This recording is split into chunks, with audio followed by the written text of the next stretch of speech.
I again want to thank Osborne Clarke for sponsoring this event and sharing their knowledge on Schrems 2. And I'd like to do a very quick introduction of our presenters. Flemming Moos, a partner at Osborne Clarke in Germany. Emily Jones, a partner and head of Osborne Clarke Silicon Valley office. And the in-house panelist, Kari, Associate General Counsel at Taulia, Inc. Now I would like to turn it over to Emily, who will go ahead and take over. Emily? Fantastic. Thank you so much, Alison, and great to be here on the second day of this conference. I'm very pleased to have Kari with us today to provide some in-house perspective on this on this topic, and also to have Flemming, and who I also thank for staying up quite late in Germany to be joining us today. So thank you. So very quickly, an overview of the session that we have planned for you this afternoon. Flemming, if you could move the slide forward, that would be fantastic. Thank you. So we're going to do a quick overview of the Schrems 2 decision. I'm sure it's something that you've all heard of, but just so we're on the same page, and really talk about what the immediate impact has been for US companies. Get a bit of perspective from both Flemming in Germany and also from Kari here in the US. More importantly, what are the regulators saying about what companies should be doing? What's the future?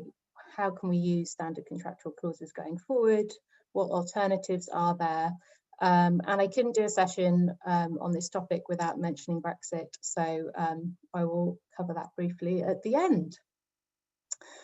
Just before we sort of talk and give a very high-level summary of the Schrems decision itself, why is this so important? Why are we talking about these data transfer issues?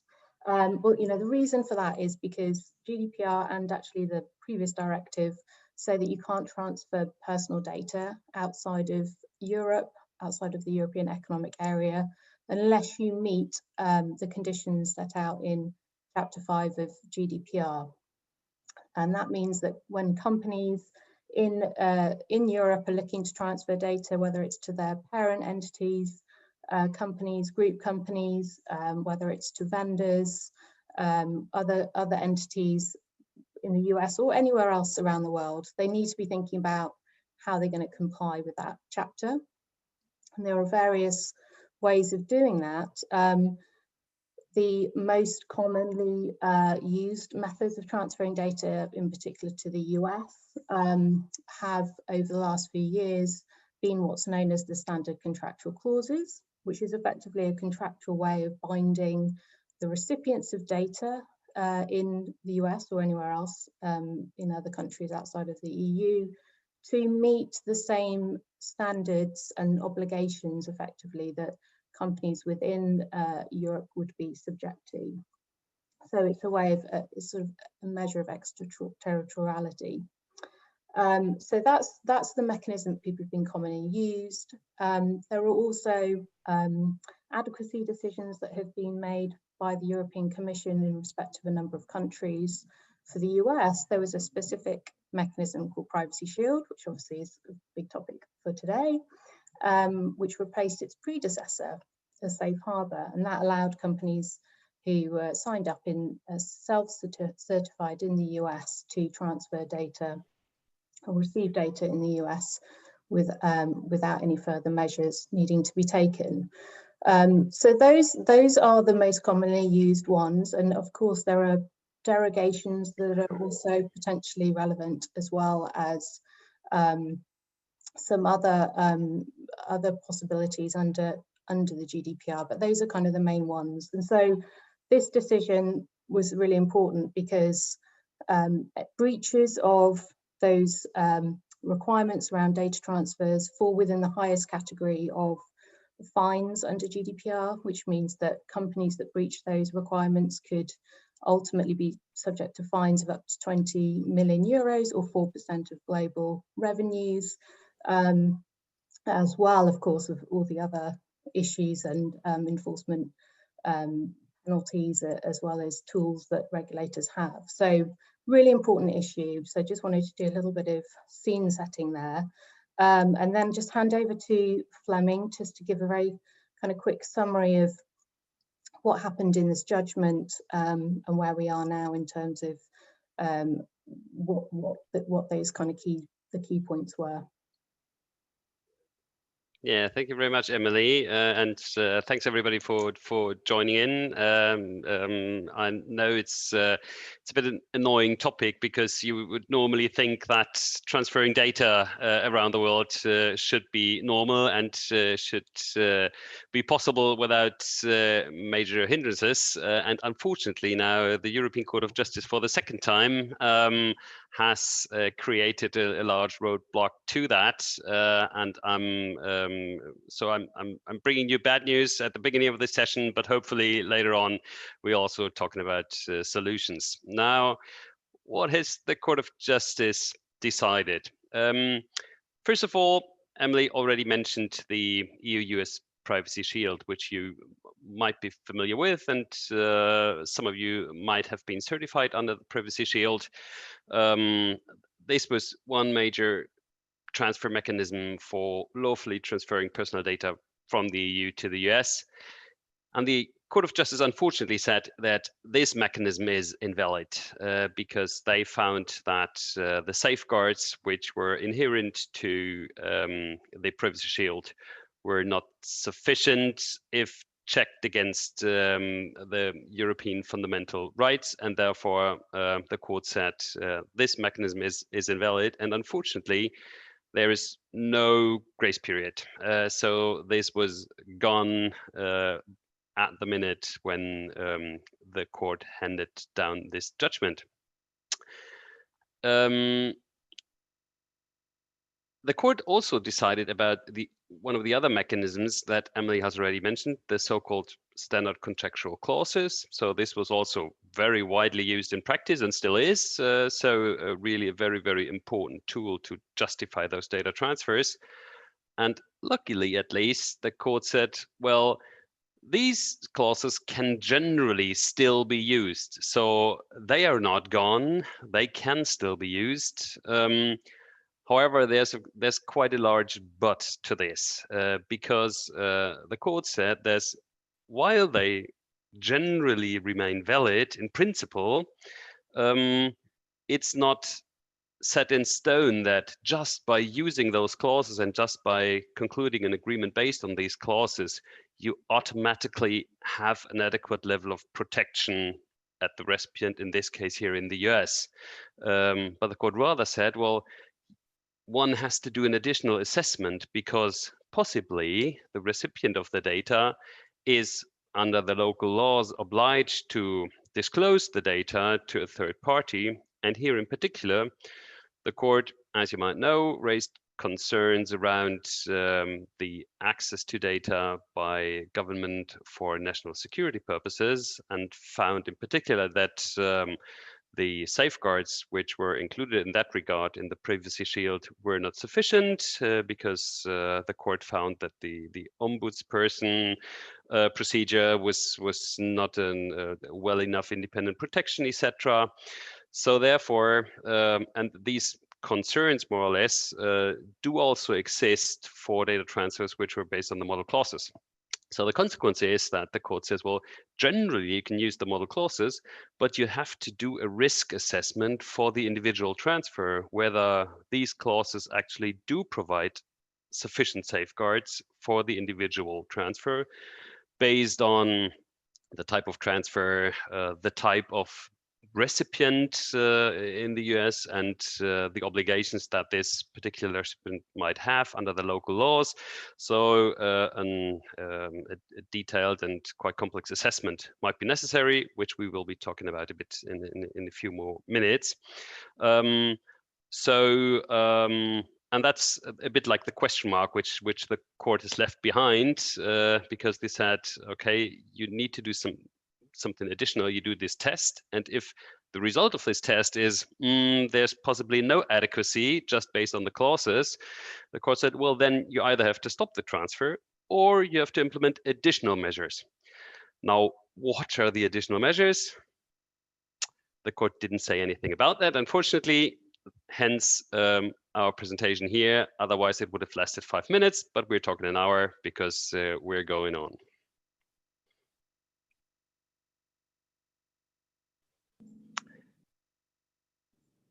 Thank you. So that was for, yeah. Thanks, Flemming. Very loud helicopters just gone over, which may be a bit of background noise.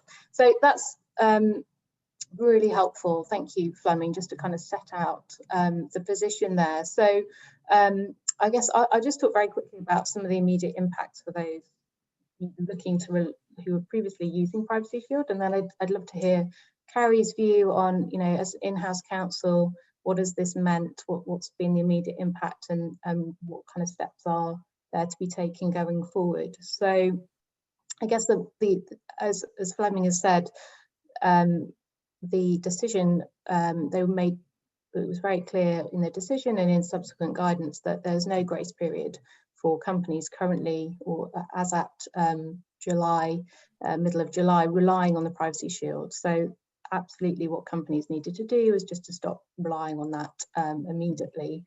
There's a fair amount of work to be done, I think, and this goes for whether you're a European-based exporter or importer in the US, to decide, you know, what transfers of data are really impacted here, because what a lot of companies do is to rely on or use Privacy Shield and Standard Contractual Clauses and potentially other methods of transferring data interchangeably. So key really is that the information gathering piece, and that's what a lot of companies were doing immediately, is to identify which of the transfers they're making were actually being done under the Privacy Shield mechanism. And then, of course, to work out what the alternative should be, whether that was to stop transfers or most likely try and switch to another mechanism. And of course, with any sort of immediate change in law, in practice, the key is really to be proactive, and that was certainly something that, you know, we were seeing and advising, is to for European-based companies to talk to their US vendors about this situation, for US vendors particularly to really be on the front foot and not wait to be asked about what they were doing, so that plans could be put in place for some alternative solution in terms of transferring that data, to ultimately ensure that things could continue and there wouldn't be sort of interruption to business. So Kari, just if you could just talk a little bit about, you know, what has it meant for Taulia? What sort of steps have you taken and are planning to take in response to this decision? Yeah, absolutely, Emily. Thank you. So as in-house counsel, we're trying to translate how much of the rug has been pulled out from under us, right, in terms of our practices and getting data legitimately from either our EU customers or suppliers, or from other, for Taulia, for other Taulia entities that happen to be in Europe. So this really impacts companies internally as well as their external relationships, whether they be customer or vendor types of relationships. It just really impacts every aspect of the business.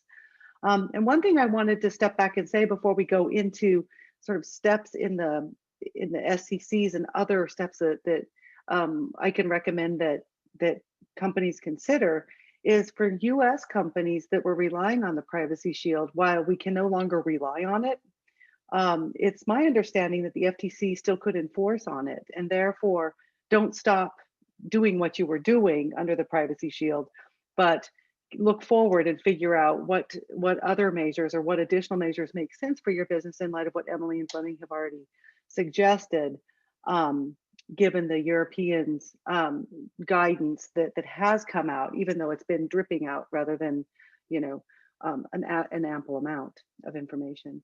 So just to give you a bit of background, so I'm coming from a perspective of a company that has it's a SaaS platform, and we're very global.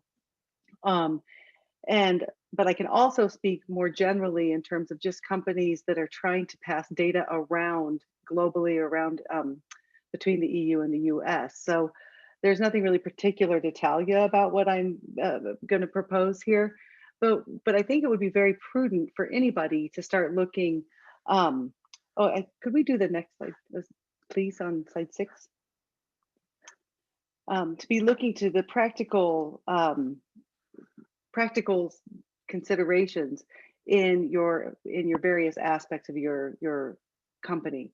So the first thing that I would do is look to your customer contracts. What requirements do you have? Are they only mention Privacy Shield, or do they mention Privacy Shield and the SCCs, or are they SCC only, right? So what are your existing obligations, and is there anything that you need to do, especially with your biggest customers or your customers with the most data, that you would need to remediate immediately? So that would be step 1.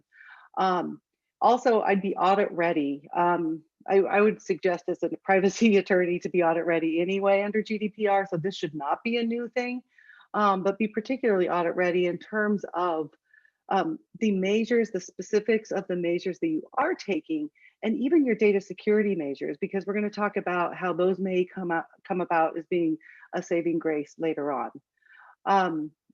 The third aspect, as I mentioned earlier, is intercompany agreements. So this could be not only your customer data or your vendor data, but this could be your employee data if you have offices in the EU. So that can count, right, as a transfer. And many times you can remedy certain requirements using intercompany contracts. That is, however, distinct from the binding corporate rules. And I want to make that distinction clear because binding corporate rules are a very specific animal with very specific requirements. So here, when I say intercompany agreements, I mean just the ones between the parent company and your subsidiaries. So those can be changed to articulate certain measures or certain perspectives on how you're complying, so that the day when the audit comes or your big customer comes and asks you what you're doing for Schrems 2, you can hold those up and say that you're covered in various jurisdictions of your company. The other part is assessing the impact on employee data transfers, as I mentioned. So if you have employees in Europe, their data still has to be protected using the same measures as before. I'm not aware, Flemming, Emily, I'm not aware of any particular impact on employee data for Schrems, other than data subjects are certainly on the focal point of protections here. The background of the GDPR being a human rights statute and a privacy being a fundamental human right for European citizens, to the extent that an employee would have some type of data that might fall under scrutiny of, for example, the US government, that may be a special instance that you would really need to pay attention to. So beyond that, I'd go through and look at all the documents to update. So the SCCs, for example, on your customer agreements or on your vendor agreements, would need to be updated. And the updates aren't all uniform. So it will matter what you say in the actual documents if you're a controller to a processor versus a controller to a controller relationship. But the long and short of it is going to be that there's SCC plus type of language that enhances indemnities, it enhances data security protections, anonymizations, or encryption, which frankly we should all be doing anyway. So sometimes articulating what you're already doing will be very helpful, and it may also help you find gaps to remedy in, for example, your data security practices. So there is some silver lining, some potential spin-off benefits of all of this added administrative burden.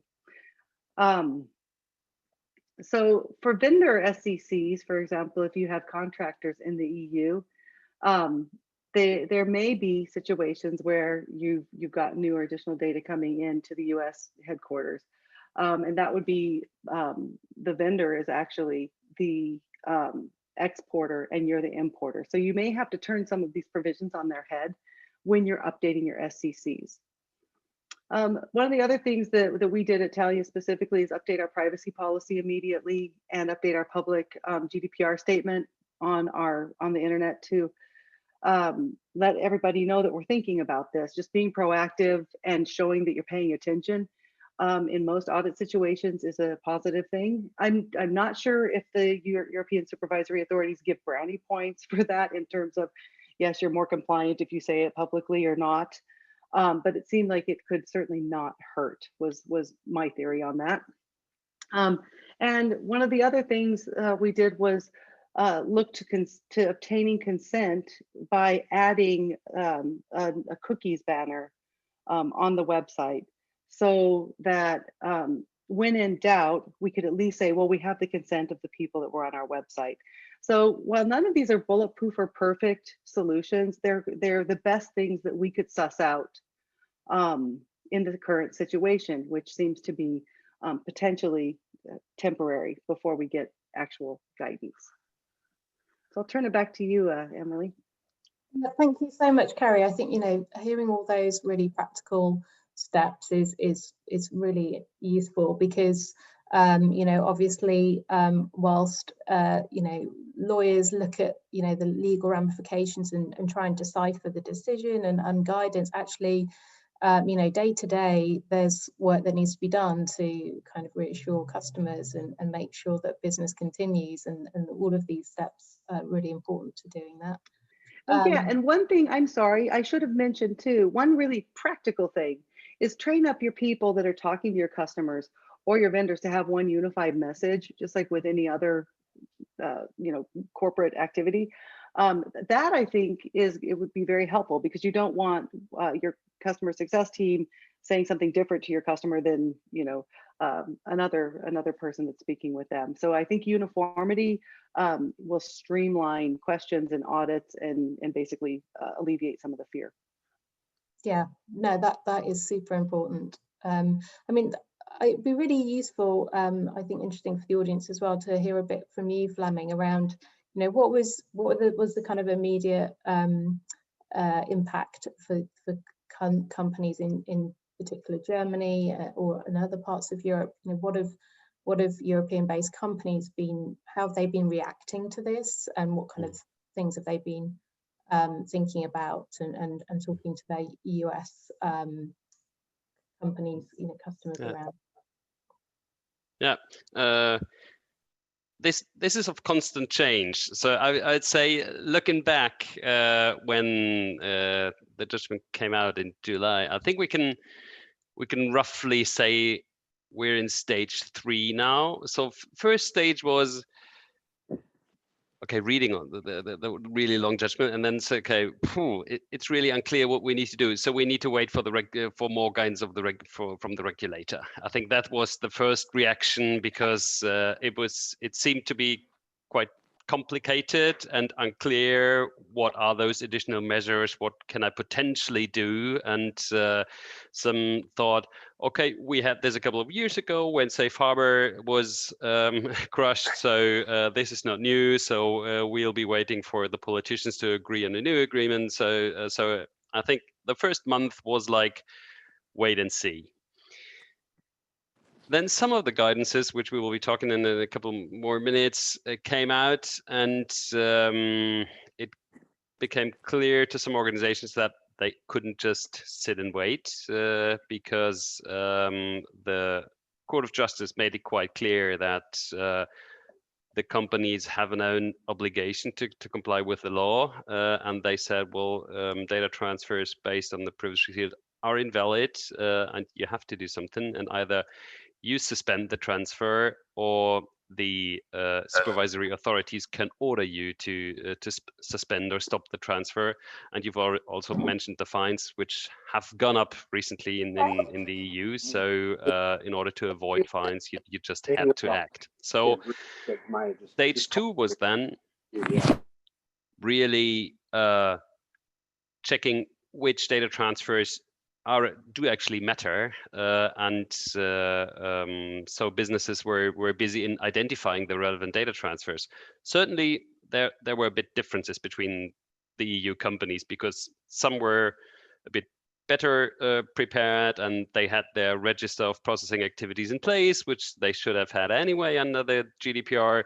But certainly the vast majority said, yeah, I know we have some US data transfers, but this is of constant change, and we do have some cloud services which we switch on and off. And so they really had to dig deep and find out, okay, which are the relevant data transfers, which are based on the model clauses, which are based on the privacy shield. So they had to do some fact finding really in stage 2.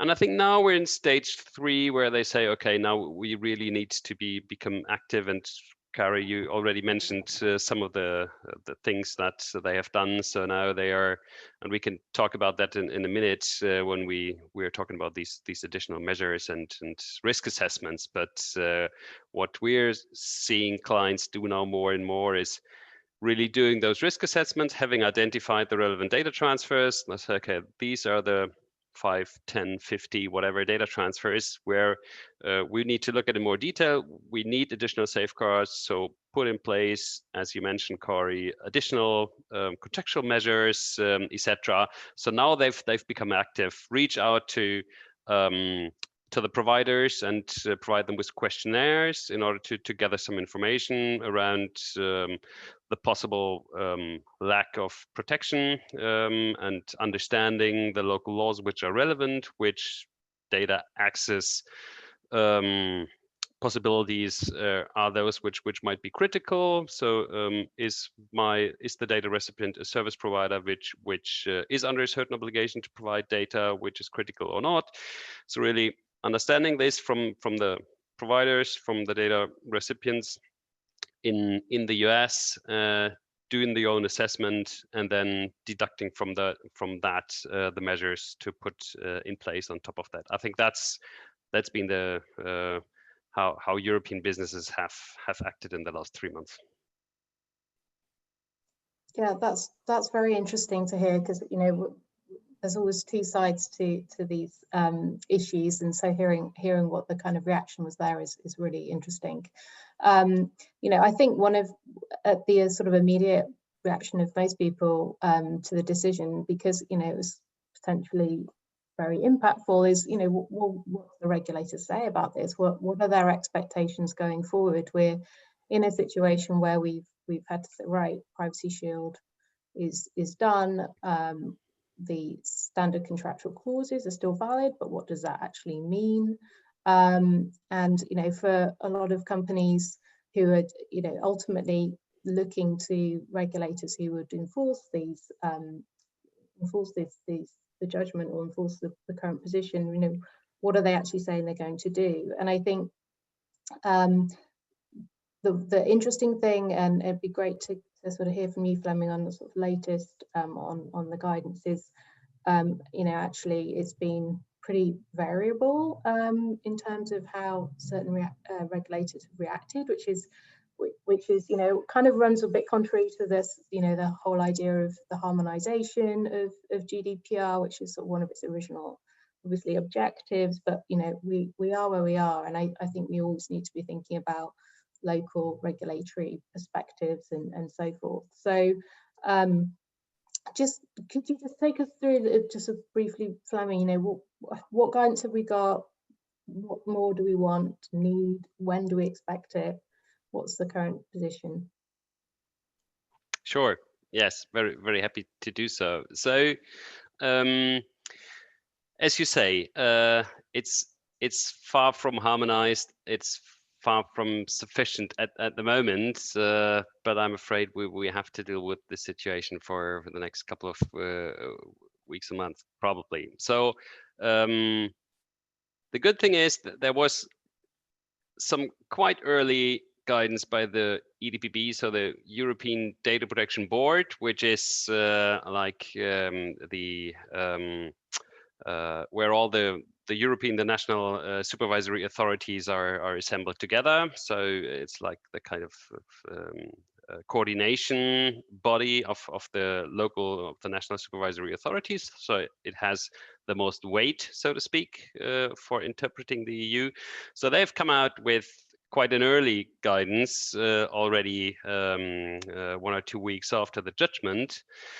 Unfortunately, it didn't bring too much value. So they basically, it was basically a Q&A document, but it didn't really contain very much guidance on what to do now, as we've mentioned. So how to react to that. Certainly, stopping the data transfers is always a possibility to get rid of the issues, but that's not really practical. So what are the practical suggestions? The early guidance by the EDPB didn't say anything about that. And then in the next days and weeks, many guidances from local regulators came out. As you might know, in many countries you have one supervisory authority because it's a central system. In Germany, for example, you have 17 because data protection supervision is not a central function, but it's local. So you have 16 state supervisory authorities and one federal. So, and you have 17 different voices basically in Germany alone. And I've just mentioned 3 or 4 different voices from different supervisory authorities on this slide. And there you see they vary quite intensively. So the Ireland, so the DPC, the Data Protection Commission in Ireland, said data transfers now on the US based on the judgment are questionable. It's questionable whether they can be designed in accordance with the law. Interestingly, the Schrems 2 judgment originated from Ireland because it was the facts of the case were data transfers from Facebook Ireland to Facebook US, and the Irish DPC was the supervisory authority who eventually brought this up to the European Court of Justice, and who will soon finally decide upon those data transfers. In follow-up of the specific judgment. So it's quite clear they say it's questionable. Berlin, I think, was the strictest, and they said it's not possible. Based on the judgment, they think lawful data transfers to US are no longer possible. And the federal German data protection officer was a bit more relaxed. He said it's still possible. So there you see it's quite different. And therefore, you also have different reactions by the businesses because naturally they have to look mainly to their local regulator because this will actually be the ones who will be auditing them. So a company in Bavaria must look at the Bavarian supervisory authority at first, unless there's more local guidance by the EDPB. So therefore, you have different approaches, and until then, it hasn't really improved. So since then, we are waiting for some more guidance by the European Data Protection Board. They have promised to issue further guidance, in particular specify which additional measures might be taken. And normally they said we could expect them still this year. A rough guess would have been November, but we haven't heard anything about that yet, I have to say. We would also have awaited an update of the Standard Contractual Clauses, which the Commission had already worked on for a couple of months. We see a certain delay in the publication of these additional clauses because we assume, based on this judgment now, they will rethink what they wanted to write in those clauses. So there's a certain delay, and we are still waiting for some more specific guidance from the European Data Protection Board to have at least some harmonization in that regard. Fleming, may I ask a question? Sure. Is there a way to be poised to get in front of the supervisory authority that has a favorable, like a forum shopping type of, a favorable vision for how one should go forward if you're going into Europe or you're releasing a new product or something like that, where you're doing really a big activity that's going to be higher risk in this interim period and you don't want to wait? I'm afraid it's difficult because that's what the EU member states wanted to avoid, right? So they are in fact quite critical that the Irish DPC in fact is the competent regulator for many tech businesses coming from the US, because their presence is in Ireland, and therefore the lead authority, or the authority which is competent for them, is the Irish one, and there's no pick and choose. Unfortunately, we do have a mechanism under the GDPR, the so-called one-stop shop, where you as a business only have to deal with the regulator where you are based. Unfortunately, this one-stop shop is only valid for European businesses. So a US business cannot rely on the one-stop shop. So you have basically to do with every regulator in every country where you do business.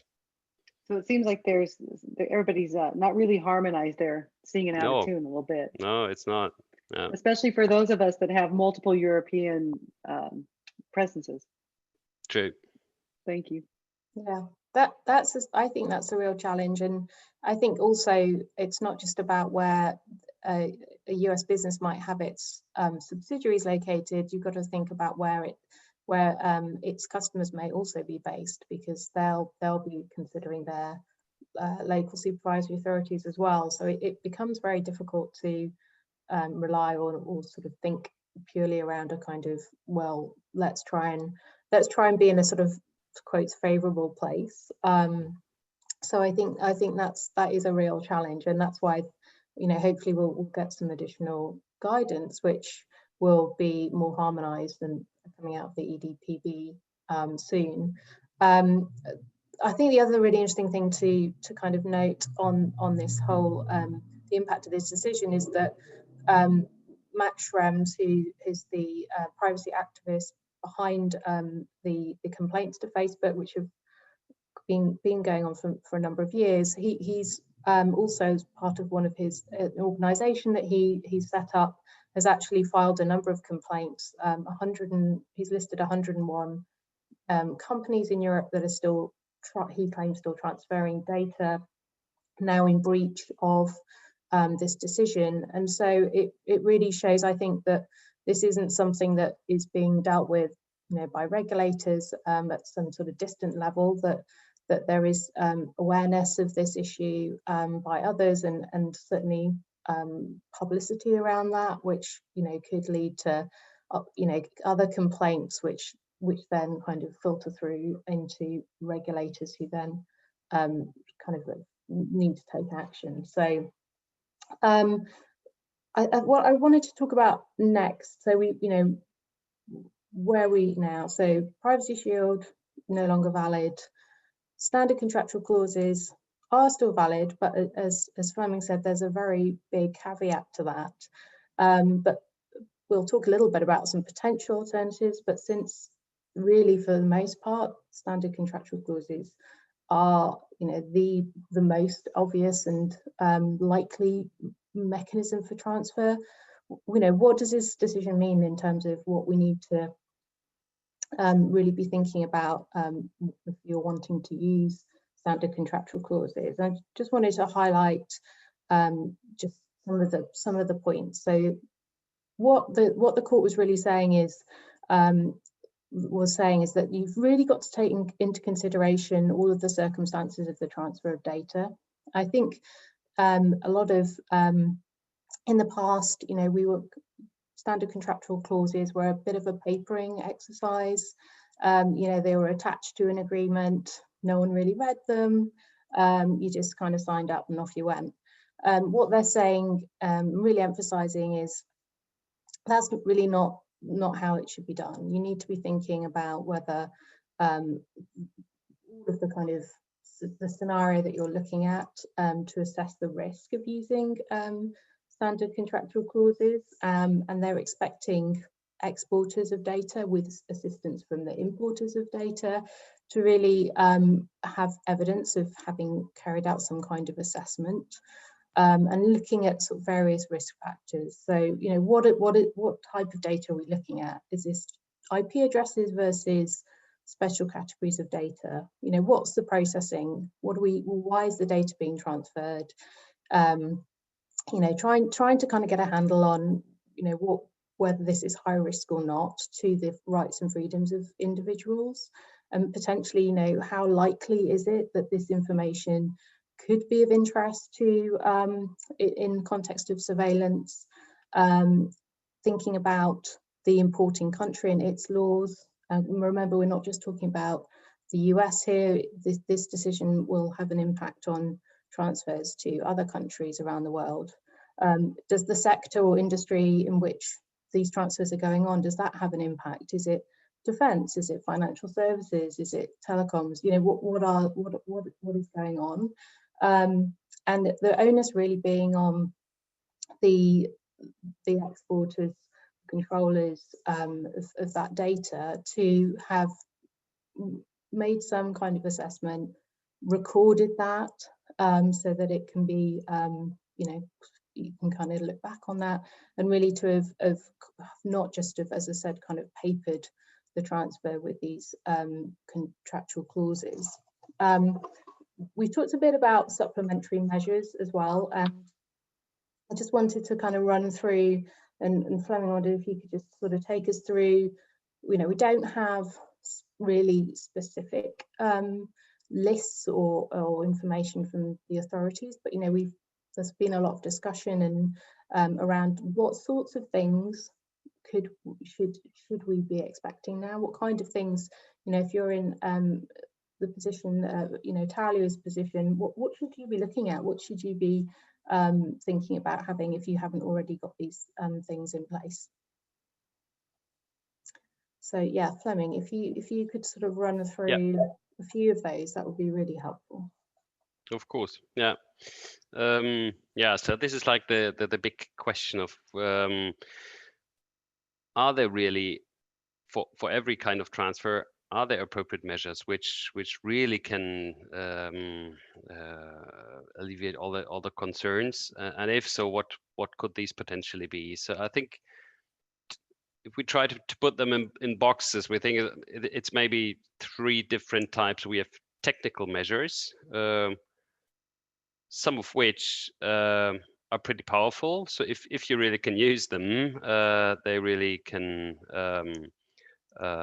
address a lot of concerns. You have organizational measures, and you have contractual measures, contractual arrangements, additional clauses, Kari, the ones that you mentioned, the additional obligations of the data importer, which you agree upon on top of the standard contractual clauses. So we'll probably start with the contractual ones, because this is so we're lawyers, we're looking at the contracts.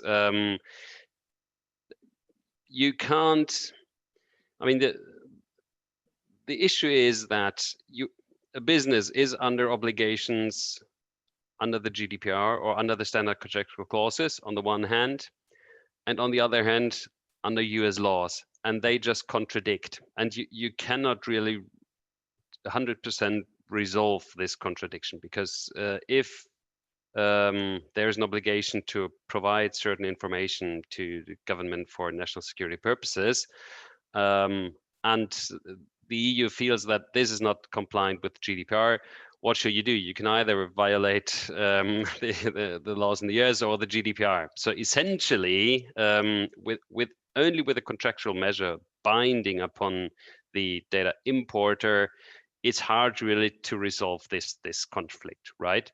So therefore, I think contractual measures are good, and as you say, Emily, based on the risk profile of the transfer, it might be adequate. So you might think, okay, there's still access to this data, but for example, if this is only name and address, or if it's only data which is publicly available anyhow, I mean, so what's the impact on the rights of the affected individual if the government for national security purposes gets access to your name and address? Well, you say, yeah, they might have got that anyhow somewhere in any event. So does this really then make the transfer illegal? I don't think so. So it's really based on also on the result of this risk assessment.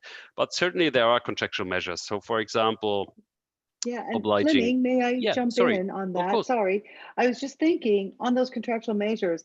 One of the areas that I have seen this really come to be is in the indemnity clauses, right? You have your base agreement with your customer or your vendor, and then everybody's trying to do these new SCCs, and then we all become indemnity experts.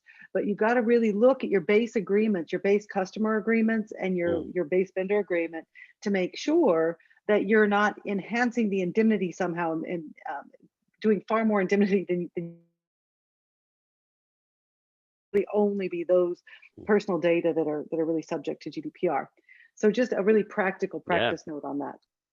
Yeah, really good point. Really good point. Really to be aligned with all the other contractual arrangement that you have in place is really key. So really good point, Kari. So other than that, what we see is additional obligation of the data importer to inform the data exporter in case a certain request comes in.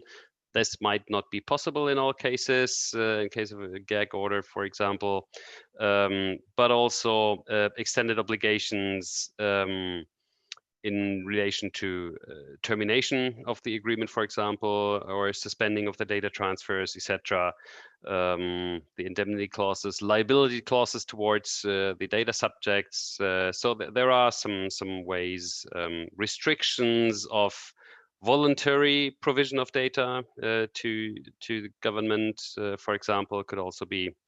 So there are some measures which, as you say, are not a silver bullet, won't take you 100% to compliance, but at least you can show to the regulator, we have done something, we have acted, we have supplementary measures, and therefore you might not be on top of their list for if they look to enforcement.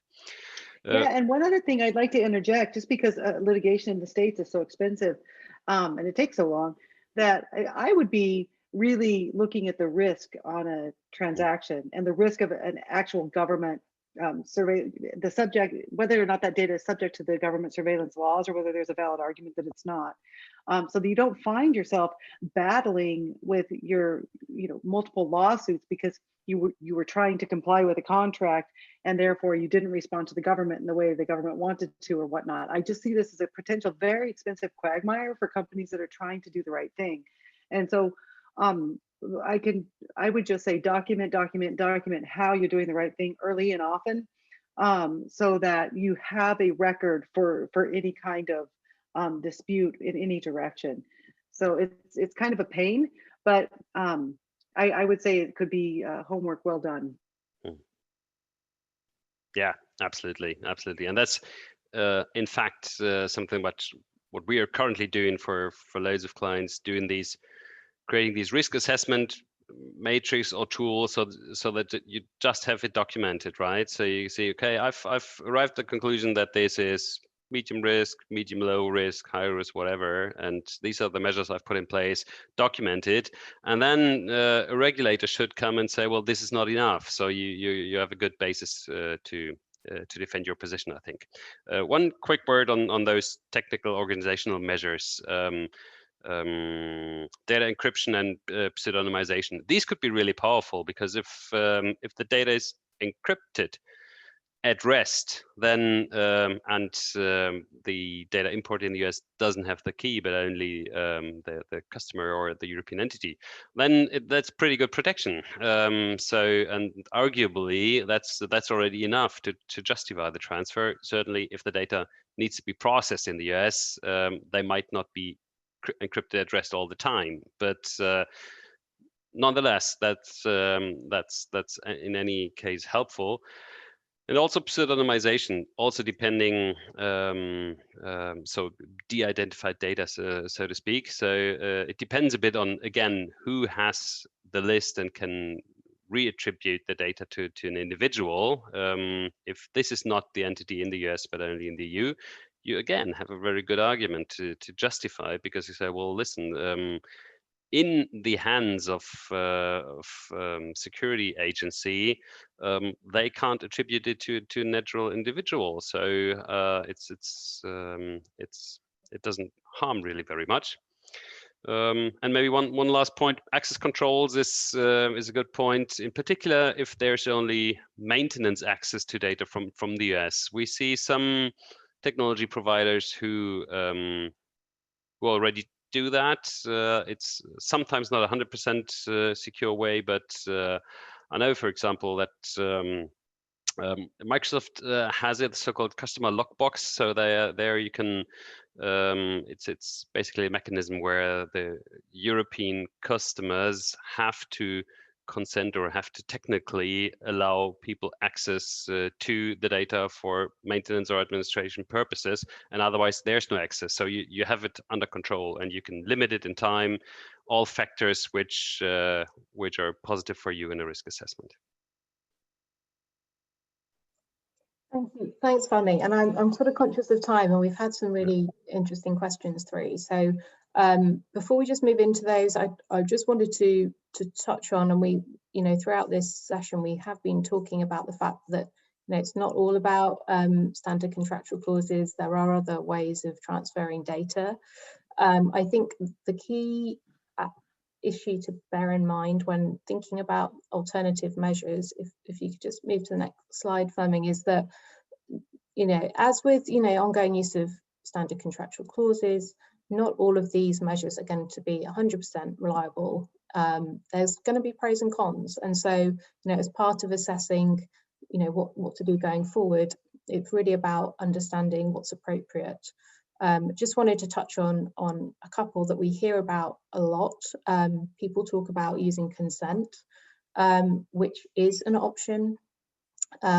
You've just got to be thinking about whether that's appropriate, in terms of whether it can be withdrawn, whether it meets the requirements under GDPR. So that's something to think about. People are talking a lot about binding corporate rules as well. This is quite a complex process for a company to go through. A group company would effectively set up its own internal policies and then get those signed off by a regulator. Usually a lead regulator in Europe would have to get all of those signed off. What that means is it's not quick, it's not a cheap option, and it's certainly not going to sort you out in the next few weeks, months. So there's certainly other options, and we'll continue to see whether some of the other possibilities for the data transfers, like codes of conduct and future standard contractual clauses, will be agreed and published by the European Commission, and hopefully that gives people some of the options that they are looking for. I just wanted to talk a little bit about, because it's kind of come up in relation to a question around, Privacy Shield is obviously gone.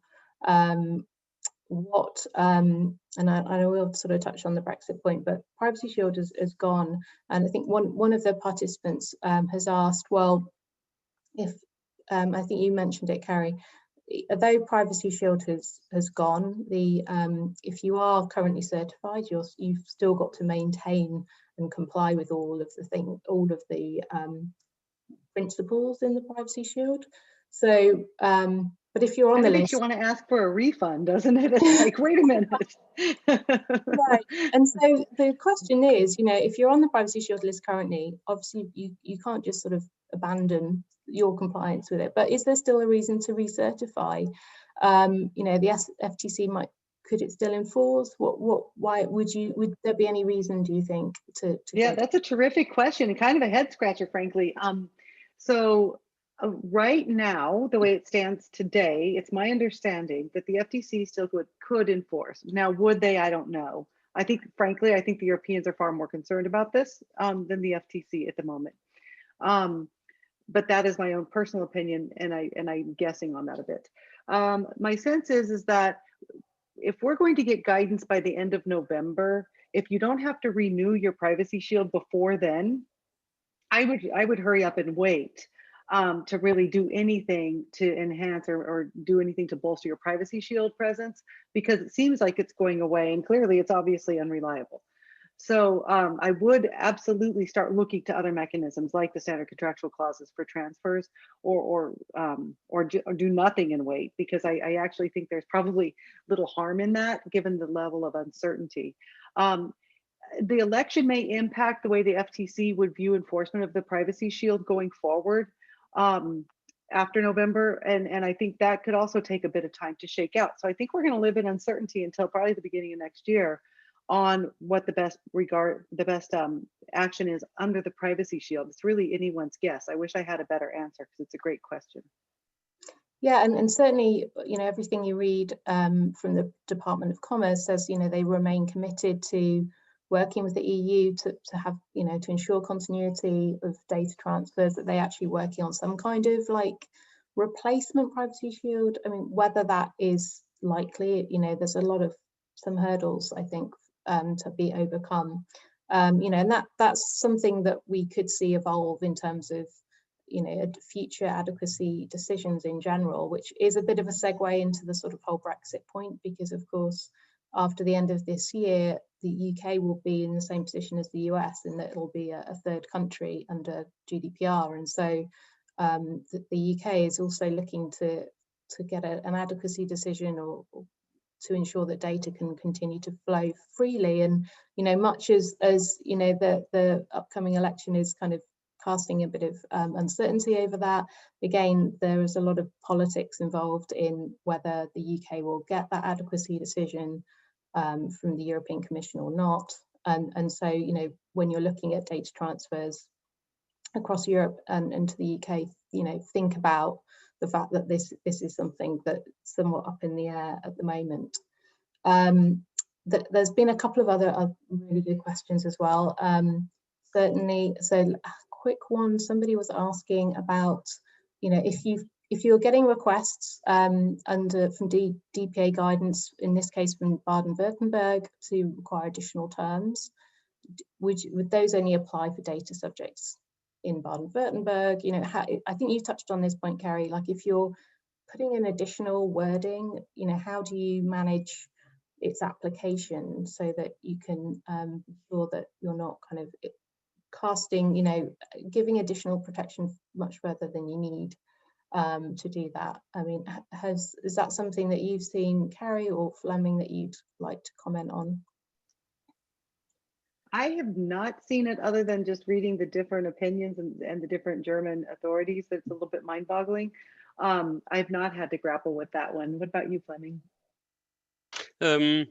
We've seen those finding their ways into agreements, but we haven't seen really making a differentiation between the different Bundesländer, the different regional states in Germany. So you would apply it across the board, I think. I haven't seen really specific ones for the specific guidances by the local regulators. Yeah, no, that's useful. It's hard to, you know, really differentiate per region, you know, even per country across Europe. So if you're looking to, you know, if you're dealing with data across that whole area. And then you go to the strictest standard, right? You just exactly play with that. Yeah, exactly.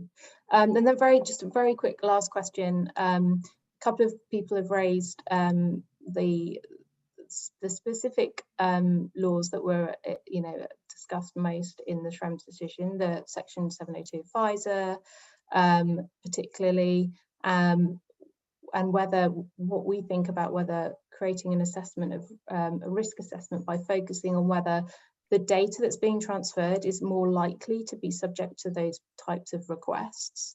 Would that be a good thing to do in terms of when you're sort of considering whether data transfers under SCCs are still going to be appropriate? Flemming's nodding his head. I agree. Would you want to add a bit more to that, Flemming? Yes, I can. Yeah, I think that's super helpful. So the European Court of Justice has explicitly mentioned two provisions or sets of provisions where he based his decision on the privacy shield and the assessment that this is not sufficient on. It's Section 702 FISA, and and they also mentioned the Executive Order 12333. Apparently, because the European Court of Justice misinterpreted it to give the government some kind of powers, although according to my understanding, it's more or less only an internal policy. But I think you can say that, well, if you just look at what the court was concerned about, it is this Section 702, and it's probably processing operations based on this executive order 12333. So yes, I think there's a very good argument to be made that they think these are the most criticals, and if the data that you send over to the ES does not fall under these provisions, or the data recipient is not. I think Section 702 only applies to electronic communication service provider and wire communication service provider, if I know that correctly. I'm not a US lawyer, but I think that's the case. So I think this assessment is really helpful. There are other provisions in the FISA. So I think there are 5, 6, 7 US laws which I would include into this assessment. And based on the outcome, I think you really have a very good basis to assess whether you can do the transfer or not. Yeah. Very useful indeed. We've run out of time, I'm afraid. I just wanted to thank both Flemming and Kari for their insights, and this afternoon's been really helpful. At the end of these slides, there's a few links to some reference materials. If you've got additional questions, our details are also in the slides, so please reach out. But thanks very much, everyone, for listening and watching, and enjoy the rest of your afternoon.